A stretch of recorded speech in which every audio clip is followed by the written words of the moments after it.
second chan na pa so ke pan ke ta ni runi tha det ga veute det 2 apung pung som 33 pm 2 April 2019 ake pan tai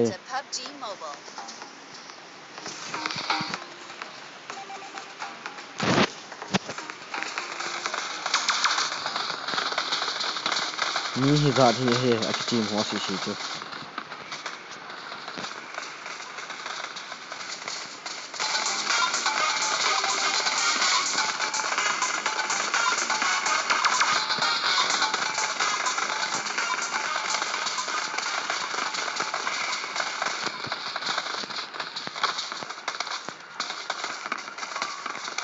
We will be taking off soon. Be prepared.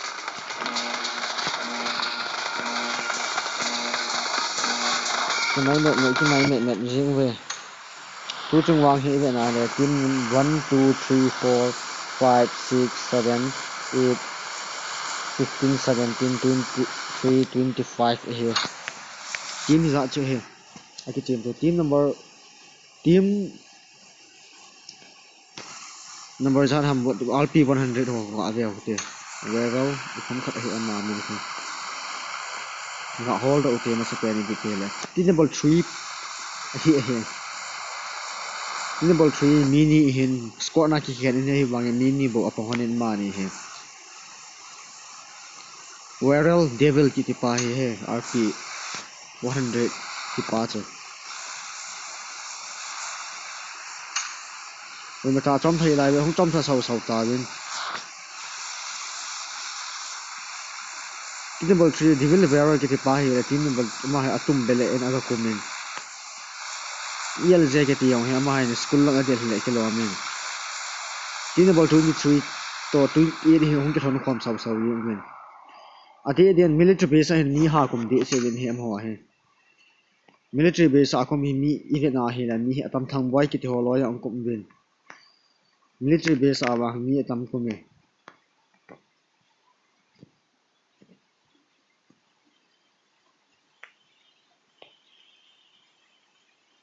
military base a mi tam kum mong thoi Scott tu ta ta chung tu piru pe na ding wang Scott ni bo kim na in he team number 1 hoi pi pe la ma sa pe ga be okay team number 1 hoi la tu ta ta chung president na hong ki zalin amo hi hilai mu na kum wadan he Michael how keep kiti ho where sniper kiti ho hi number 1 hoi hong kum chau chau win amo teammate si he hilai mu na team number 1 ho si hilai mu na kum wadan he amo hi ga job form ma kum ga he तो I P ball दे हम तेरा नहीं पुमे के हॉल वाहे ता तो किने थei के हॉल दे टीम इचो हिता है ती नंबर 2 10 ही ना है राहुल तो अमा हे पंग ही अमा आई टीम नंबर 15 तो हुन के नाइ टीम टीम नंबर 15 तो हुन के नाइ टीम महो अमा चा चपा टीम नंबर 2 ना है हुन के नाइ टीम है टीम नंबर 3 ही बना ले जो आ का से ते ni ama te ni che he ama ong thai din mol 3 viral thigil ong thai to bin tin bol 3 na chap ama in mun ki mai ni hol pum pum ong thai to bin he team number 4 he le team number 4 he le ama he one man army atang se apang ma he om da he ve na le offline hindi dan te team number 2 langa mi khat to team number 4 langa mi khat he ama ni he offline dan de team number 5 le te ima ho he na so ta bang team number 5 for him ho he military base akum ho wala asan asa win team number 5 versus team number 7 him team number 1 na le liar ki pa ha ki kap sai ne wangin azam le an kap win team number 1 an kap ham ga de okay team number 5 and coming team number 5 and coming an score me ke lo an coming team number 5 and coming team number 7 ho to wala him dan team number 7 ho to team number 17 to team I'm sorry team number 17 versus 5 versus 6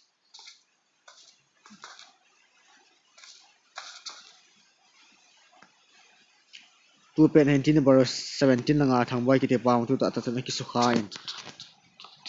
amo he olmong midnight f ting le thang boy kiti hoi mo hoi pang khom wa le kilomin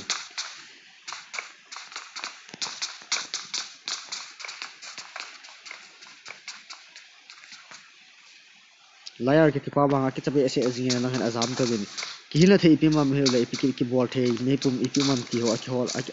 aki hol le zingin tu ta chun yum p9 khal thong aki mu in akal to bin military base am ho bang ki su to le achu du mong ti na he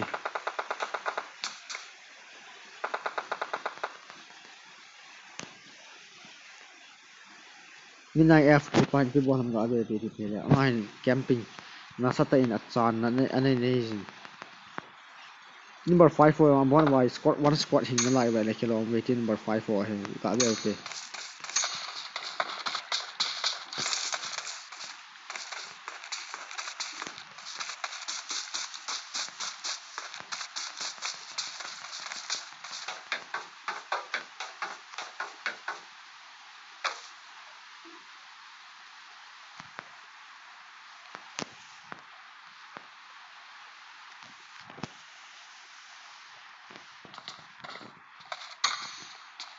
team number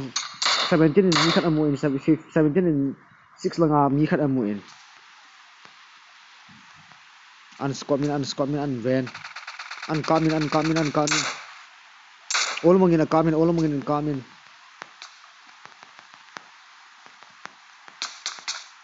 team number 6 pa hungkum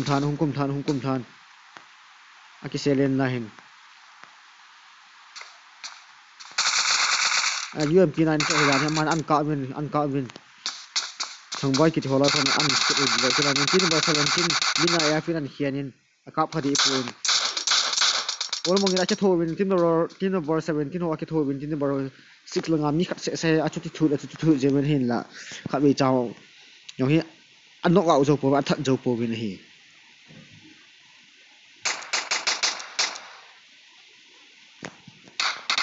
ki khen to jing win team number 6 langa liar kiti pa hi athi di tan hin even hin level 20% ham 15% mo life ni ta team number 5 an win oh 2000 olmong kiti pa in team number 6 langa ni khat atha in hi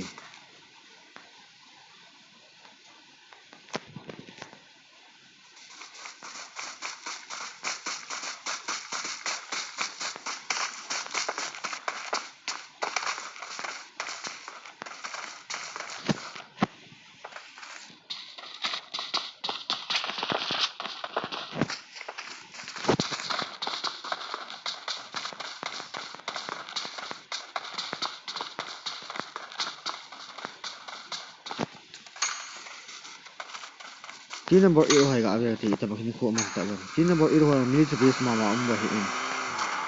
team number 5 ho me hi alo ho ko ma cha che pa alo ho ko na chi ekle kilometer tu ta hai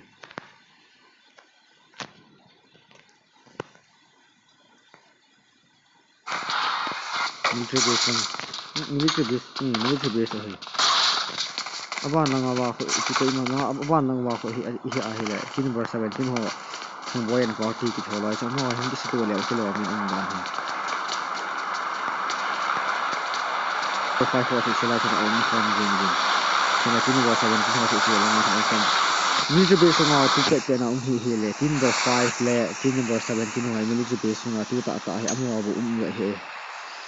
number 7 ho ga be te team number 7 ho he military base lang an khet again hungzam do ye given team number 7 tu ta chon military base akon hungzam do bin ELZ ki ti pa he la chang se apang pa che la chang se one man army ki ama chang se apang panging pa che he team number 15 ho he le mo he la am ham ga be te mo he wa ka form na chu ma dan he am da he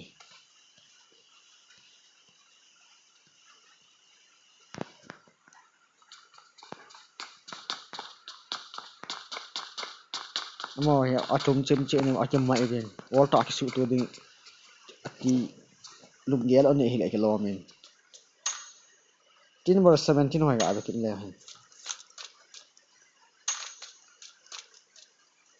team number 17 là 5 4 không cái số team number này thu tạo thành nên này at cái pass không ăn cặp đi chết mình team number 5 là ngà TRS cái pass ăn hiền hiền cặp tôi win team number 5 là ngà thu tạo thành thằng ba cái pass thì anh em nên này oh thu tạo ta chung team number ya tham khá thì holoi xí chữ đã vào thế thu tạo ta chung team number 17 hoa cho cái trái tay mình total and totally clear whip up squat whip hết tay ai vang âm hồi story khát anh hết tay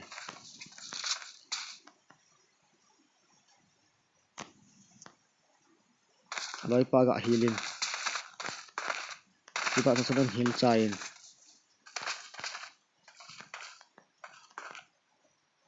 team number 5 for nong chung tho lel tho di dan he team number 17 ho cho amo ki so kho so ke win ki heal to win thil ho ki pe to win ki tham ball khom le ni jing win tu ta ba ham ho bo he military base a mo apo tai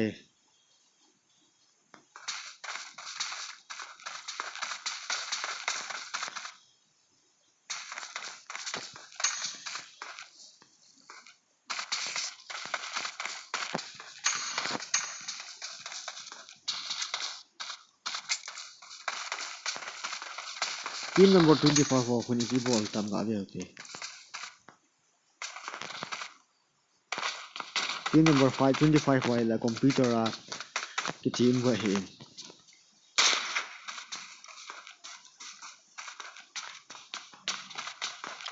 team number 5 ho hung ke mai le yeng win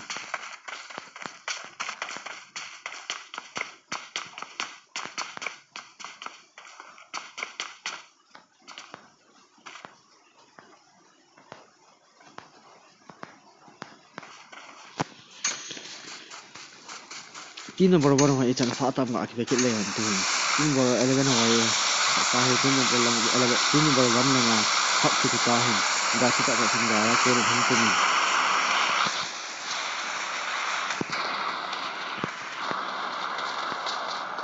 amo ya alum dei ta chu ne ke mai jin mi umam ai le la the don the ne the ki ho ya hol lai pe ta hin mai to ki chi ho lo hin amo kha be hu kha ding hum ki the che bin mi umam ki hola la ma check le hola kilo min ama he la garu singa ani ki to tu tai ai ba hum po do kin hum thai le aloi hon til ke mai le sa ve din hin la thang si khat tam ho la hum ke mai le hum an hol le jing thi ho hai team number 2 la nga team number 2 pa aloi pa na si ka na wang ama all mo le hin ai ki mai jing la le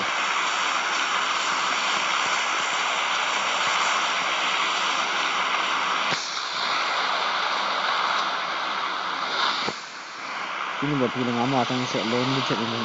hey do si tu hindi kol pawan ke sai la hey do si tu हम नहीं छोड़ेंगे कि लाइन है वांग मा या तंग से नहीं तोता है अलoi pa chi khanin atang se नहीं तोता है devil werewolf ke te ni rp 100 pai la gan hong thai su in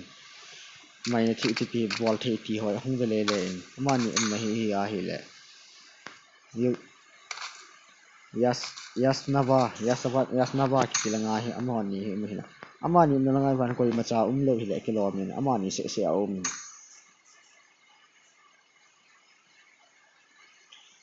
number 15 hoài gạ về start number 15 start number team 15 number 15 hoài gạ về lên mồi à không chụp bên gari không chụp bên full squad này bốn chiếc bên hình là gari bên cũng tại ở đây ít đàn ham mi gari cũng sa không tu họ lại kilo mẹ mồi là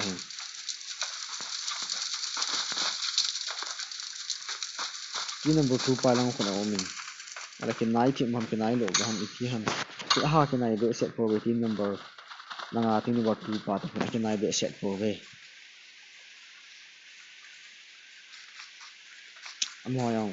mi tham ai la mi ham lo ham ti hoi tan khol chil na ne evin pai tan thil ki hil a ki hil evin cold drinks bandage kit hello la pain killer ani evin a ki evin hile on full stop sa ye evin team number 15 nanga ani ki ta ba na full jet point cold drinks adona hu full dp a linggel ani hile kiloni aloi pat amani aloi pakhat te ni sada tha en amani bo se ada tha bin amani ana chi hone nga de kongin num na ni ngau ki mai pa de ki hon hile kilomin ste ni team number 5 team number 5 ma an hing hing ni ana sai le le yin na lai bin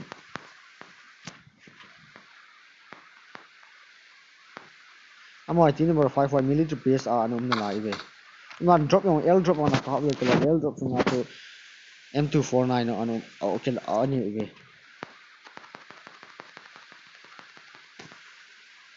team number 5 langa mi kha banga l drop coming achung nga na om na lai sin ni hilanga kon gari ne ben hong ki point gypsy ne hong ki tol han tan mi khat pa hi la langa hin anang ham alo le ti bo ham gari ana chi tai ana jam mang pai pai tai no aloi tho da tha ma ana kuma le ni ana jam tan hi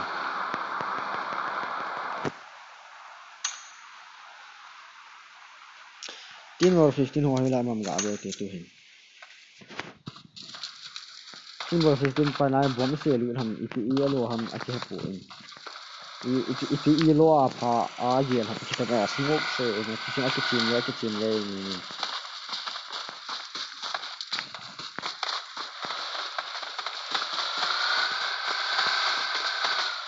ni tu a ni hi le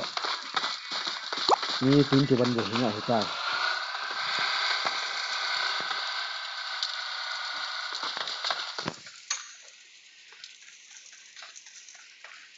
Chino bor bo han ho han ipi ba ni ko man tan chen chino bor man ho han gari ne ba ki po bin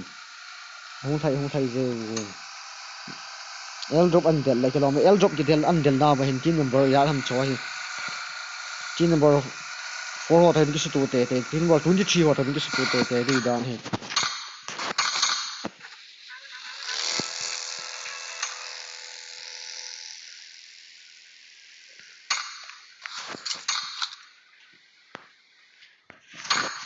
el drop ya hung ki chu di te di ho el drop hung ki chu te di el drop hung ki chu te di hi nang mun khala ngai we john hung ki din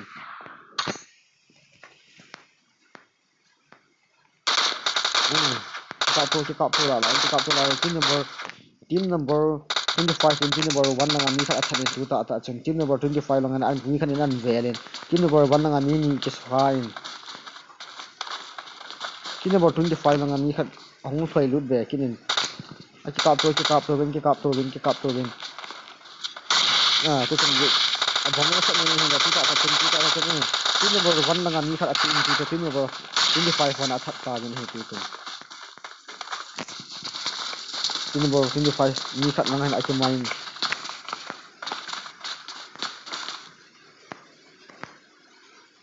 elunga sunga amwa akela cha hitai me se he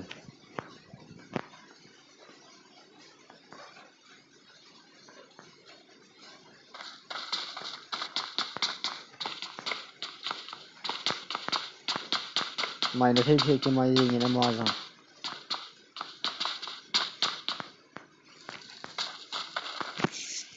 to a hi hoi ga ve le han team number 2 nang 2 number 2 hin 3 hin 5 hin 8 hin 15 hin 23 hin 25 amo bu se tu a hing hita be team number team a hing langa de nga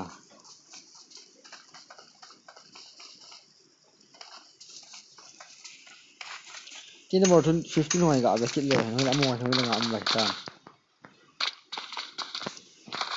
amo team number 15 hoi in singa ake mai ni na one man in sing khanin am ni na ake mai ni nanga team number 2 pa khoi te bol ham ga ve le han team number mai team number 2 hin hi wa ngan achang se apang aloi pa thi pha na cha izo abai la achanga thai le pa che hi hin na phul wa nga he thil ho do na ki ham do na hin hi in min ni kha jang le them phat akim no la ale full pai ding ti lung gen ani ya idea hlo lung thim ni ta ki chi ma hi le ke lo be hi tin number 25 hai ga be te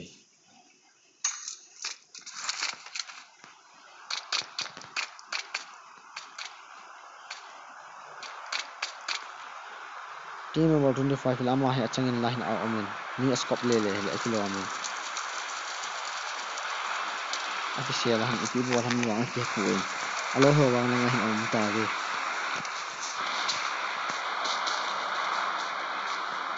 ni scope le hi le ki lo amen ho si si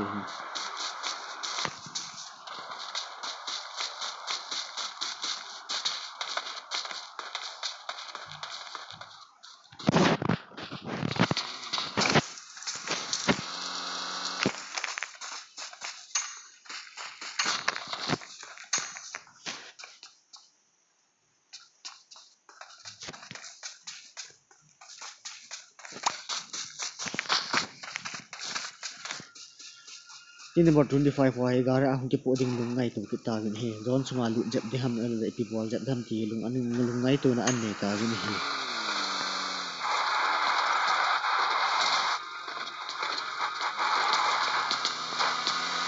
to ni hi na sumi som na sigi bo hinga ta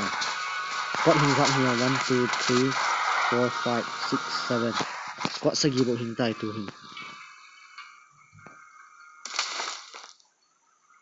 tin number 15 ha ga ade ke te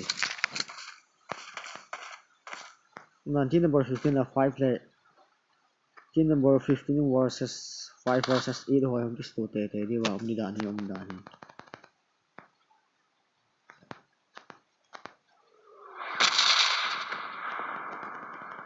ama hum kis to te di he ami a chapai na om hi he ta ye tin number 15 ho lang khun om ti wa amu tin a he tan ti a ki selin hoi ta na om ta ye alo ho na mu lo ham ale pi bol alo ho na amu he ki lo me ni tin number 5 on 15 ho an ki ti ta to a he ai le tin number ai le langa tin number 15 ho na he lo ham ti wang che 18 number 15 ho na he na ya la om ti a he su ke ina a ki kap to gu ni ki doi to jing gu ke be to jing gu team number 5 for dinga wang tem khat chance nei je bi pg ham ti ara mo la ho zone na asung lang jap hi in 15 ho la nga dingan bang asung lang ahin ai poi an mu in team number 15 in ni khat amu in 5 lang khat ahun anai jam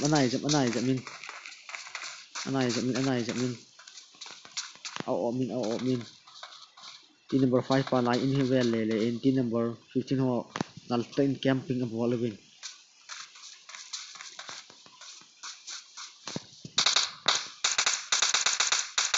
team number 15 par 5 pa ka min la ka phata ka phai ni khat ano wak ta we do wak ta we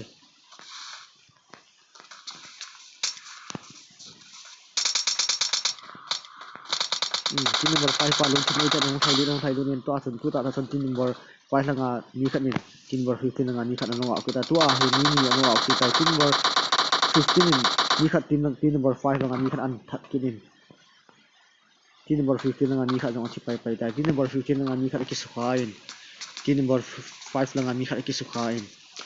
team number 15 langa ni thum hingin team number 5 a mi ni bo hin tan hi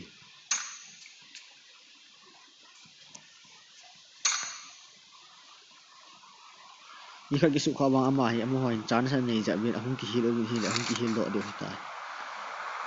ama ni bang ahun ki hil hi ahun ki hil du chen ama mi that tan hi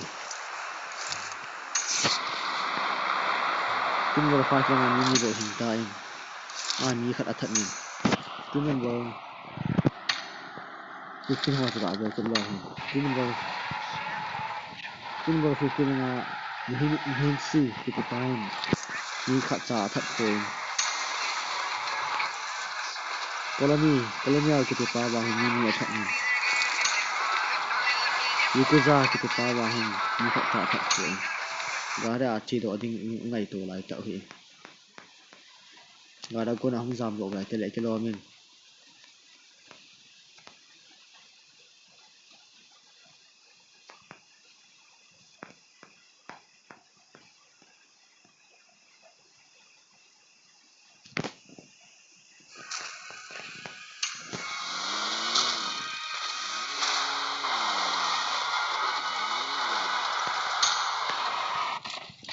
team number 15 hong jam min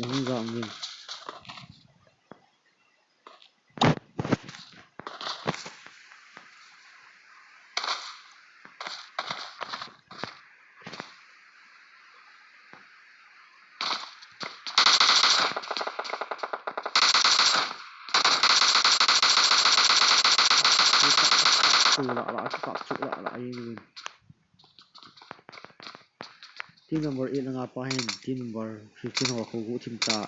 Addtnl aven agem yin team number 15 nga mo khan mai thalan thain team number 15 nga mi khanin team number 15 ta le in pa team number 15 part ta team number ya ham ka chi pa tu aki man lo ta je nai ta po ni he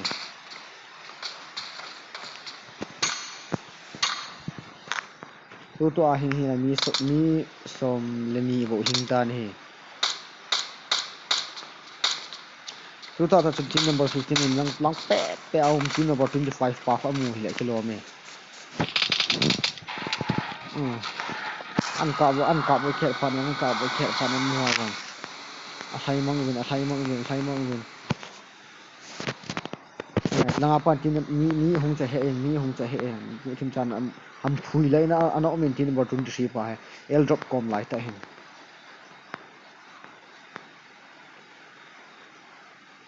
Google viral ke ni ona khan anom na la hanin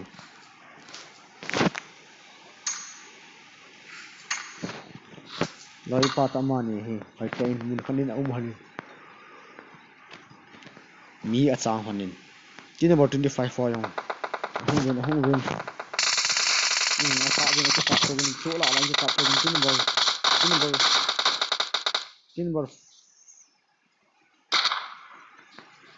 tin number 25 3 5 number 25 3 5 tin 3 a kap to win mi tang leng la jing in a ki skop to ba hele kilo me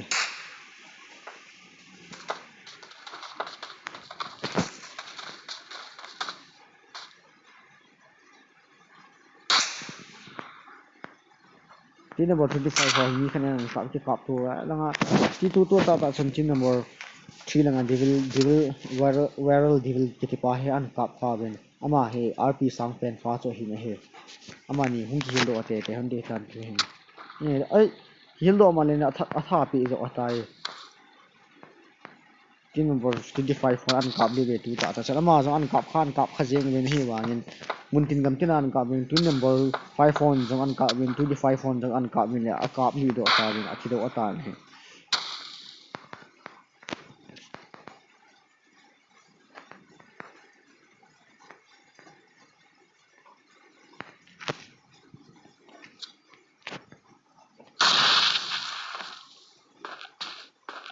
kita zo ni fa an me si ki ta zo no a ki ta bin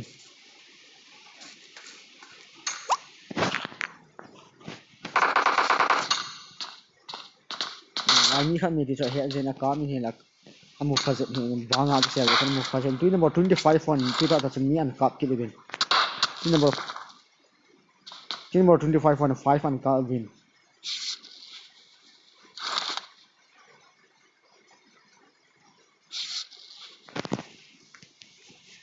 mani jang hoi tan ki sel gu ta ina um hanin na tin number 15 na nga ama wangi a hil do de sai ka ta ni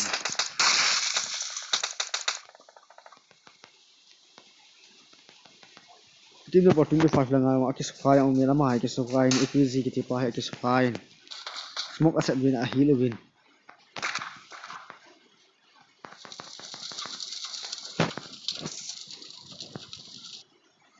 ama ni on ki sfai ni tin number 5 ke ni on ki sfai tai tin number 25 for an hian window panga inon an hian jing ka fa no hong se be na le ki gol la yin he tin number 5 ke ni nga chance hoi be set ta po na hin la ahung dam hanin lâm đoàn hung jam độ tê tê hôn đi ta hung jam độ hôn đi John sunga kuna hung jam độ hôn đi tu nga chance nei pen wang he tin more 25 phone ani a hoi chance hoi how hoi na ani pen ngen he tin about 25 ga pan gari an tolin tu chen tin about 25 pan an ka ben ka ai ka tu la jai ni tin about 23 pan ni kha an thak ke tin about an thak ke ni tin about 25 play 23 bo wa dai tai to a he tu ta atha chung tin number 25 tin number zar hon lawam tin number 1 1 ho hi vele hi buc ki de hoina la ta ye